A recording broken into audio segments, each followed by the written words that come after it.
Kalarcode KSRTC ബസും കാറും കൂട്ടിയിടിച്ച് 5 MBBS വിദ്യാർത്ഥികൾക്ക് ദാരുണാന്ത്യം. ഇന്നലെ രാത്രിയോടെയായിരുന്നു നാടിനെയാകെ നൊമ്പരത്തിലാഴ്ത്തിയ ദാരുണമായ വാഹനാപകടം ഉണ്ടായത്. പാലക്കാട് സ്വദേശി ശ്രീദേവ് വത്സൻ, മലപ്പുറം കോട്ടയ്ക്കൽ സ്വദേശി ദേവാനന്ദൻ, കണ്ണൂർ സ്വദേശി മുഹമ്മദ് അബ്ദുൾ ജബ്ബാർ, ലക്ഷദ്വീപ് സ്വദേശി മുഹമ്മദ് ഇബ്രാഹിം, കോട്ടയം സ്വദേശി ആയുഷ് ഷാജി എന്നിവരാണ് അപകടത്തിൽ മരിച്ചത്.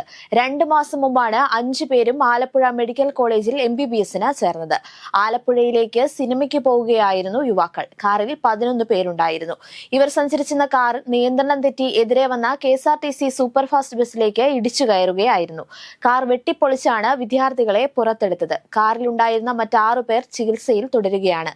ഇതിൽ 3 പേരുടെ നില ഗുരുതരമാണ്. ബസ് യാത്രക്കാരായ 2 സ്ത്രീകളും അപകടത്തിൽ പരിക്കേറ്റ് ചികിത്സയിലാണ്. ആലപ്പുഴ കളർക്കോട് വാഹനാപകടത്തിൽ പരിക്കേറ്റ 3 വിദ്യാർത്ഥികളുടെ നില ഗുരുതരമെന്ന് ആരോഗ്യമന്ത്രി വീണ ജോർജ്. ഇതിൽ ഒരാളുടെ നില അതീവ ഗുരുതരമാണ്. എല്ലാ ചികിത്സയും ഒരുക്കിയെന്നും മന്ത്രി വ്യക്തമാക്കി. അപകടത്തിൽ പരിക്കേറ്റ് ചികിത്സയിൽ കഴിയുന്നവർക്ക് മികച്ച ചികിത്സ സർക്കാർ ഉറപ്പാക്കുമെന്നും മന്ത്രി പി പ്രസാദ് അറിയിച്ചു.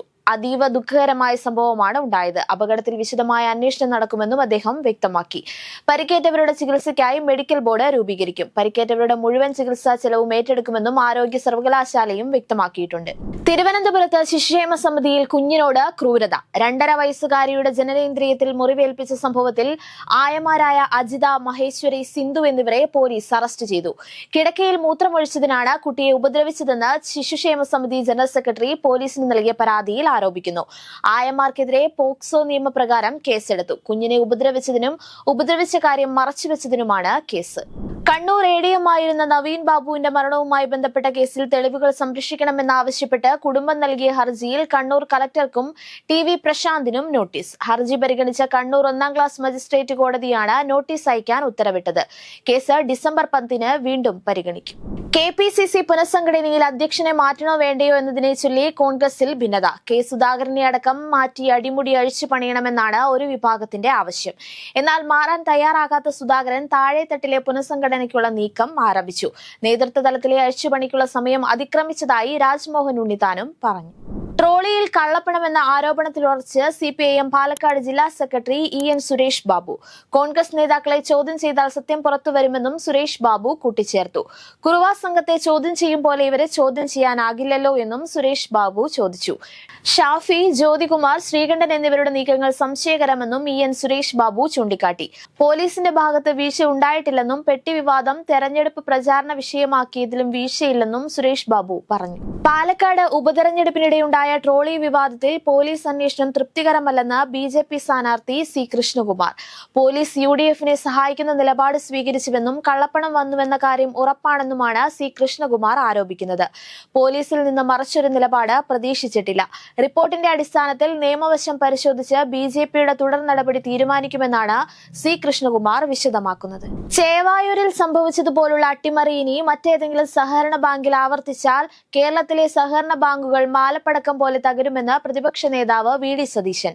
ഇതുപോലുള്ള സംഭവങ്ങൾ ഇനിയും ഉണ്ടായാൽ ബാങ്കുകളിൽ നിന്നും നിക്ഷേപിച്ച പണം കോൺഗ്രസ് അനുഭാവികൾ കൂട്ടത്തോടെ പിൻവലിക്കും. അങ്ങനെയെങ്കിൽ അതിന്റെ ഉത്തരവാദിത്തം പിണറായി വിജയനും CPIMനും മാത്രമായിരിക്കുമെന്നും അദ്ദേഹം പറഞ്ഞു. അന്തരിച്ച മുതിർന്ന CPIM നേതാവ് MM ലോറൻസിന്റെ മൃതദേഹവുമായി ബന്ധപ്പെട്ട തർക്കം പരിഹരിക്കാൻ മധ്യസ്ഥനെ നിയോഗിക്കാൻ ഹൈക്കോടതി നിർദ്ദേശം.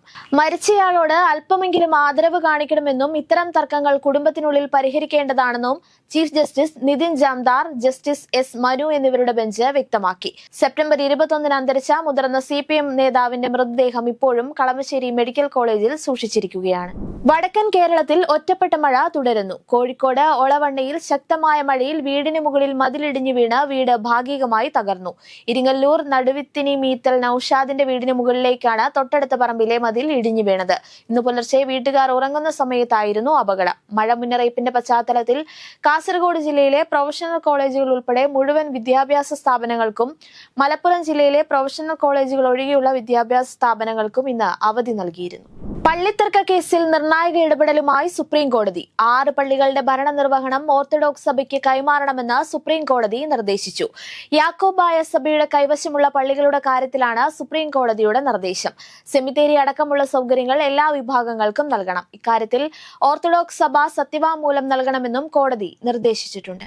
ചർച്ചകളിൽ നിന്ന് വിട്ടുനിന്ന ശിവസേന നേതാവും കാവൽ മുഖ്യമന്ത്രിയുമായ ഏക്നാഥ് ഷിൻഡെ നിസ്സഹകരണം തുടരുന്നതിനിടെ മഹാരാഷ്ട്ര മുഖ്യമന്ത്രിയെ തീരുമാനിക്കാൻ ബി.ജെ.പി. കേന്ദ്ര നിരീക്ഷകരായ കേന്ദ്രമന്ത്രി നിർമ്മല സീതാരാമൻ, ഗുജറാത്ത് മുൻ മുഖ്യമന്ത്രി വിജയ് രൂപാണി എന്നിവർ നാളെ മുംബൈയിലെത്തും. നാളെയാണ് നിയമസഭാ കക്ഷി നേതാവിനെ തെരഞ്ഞെടുക്കാനുള്ള ബി.ജെ.പി. എം.എൽ.എമാരുടെ യോഗം.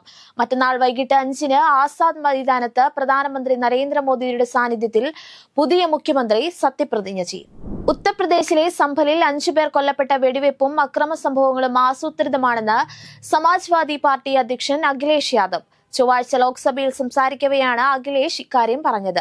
ദീർഘകാലമായി സാഹോദര്യത്തിന്റെയും സമാധാനപരമായ സഹവർത്തിത്വത്തിന്റെയും പ്രതീകമായിരുന്ന പ്രദേശത്തെ സാമുദായിക സൗഹാർദ്ദം തകർക്കാൻ തന്ത്രപരമായി ആസൂത്രണം ചെയ്തതാണ് സംഭവമെന്ന് അദ്ദേഹം വാദിച്ചു.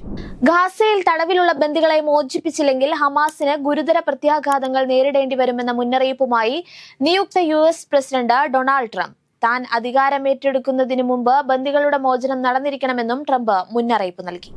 സയ്യിദ് മുഷ്താഖ് അലി ട്രോഫിയിൽ 4ാം വിജയം സ്വന്തമാക്കി മുംബൈ. ഇന്ത്യൻ ട്വന്റി നായകൻ സൂര്യകുമാർ യാദവ് ടീമിനൊപ്പം ചേർന്ന മത്സരത്തിൽ സർവീസസിനെതിരെ മുംബൈ നേടിയത് 39 റൺസ് വിജയം. ആദ്യം ബാറ്റ് ചെയ്ത മുംബൈ 20 ഓവറിൽ 4 വിക്കറ്റ് നഷ്ടത്തിൽ 192 റൺസ് എടുത്തപ്പോൾ സർവീസസ് 19.3 ഓവറിൽ 153 റൺസ് എടുത്ത് ഓൾ ഔട്ടായി. സയ്യിദ് മുഷ്താഖ് അലി ട്രോഫിയിൽ ക്വാർട്ടർ ഫൈനൽ ഉറപ്പാക്കാനിറങ്ങിയ കേരളത്തിന് ആന്ധ്രയ്ക്കെതിരായ മത്സരത്തിൽ ദയനീയ തോൽവി. ഹൈദരാബാദിലെ ജിംഖാന സ്റ്റേഡിയത്തിൽ നടന്ന മത്സരത്തിൽ 6 വിക്കറ്റിനാണ് ആന്ധ്ര കേരളത്തെ വീഴ്ത്തിയത്. മത്സരത്തിൽ ടോസ് നഷ്ടപ്പെട്ട് ബാറ്റിംഗിനിറങ്ങിയ കേരളം 18.1 ഓവറിൽ 87 റൺസിന് പുറത്തായി.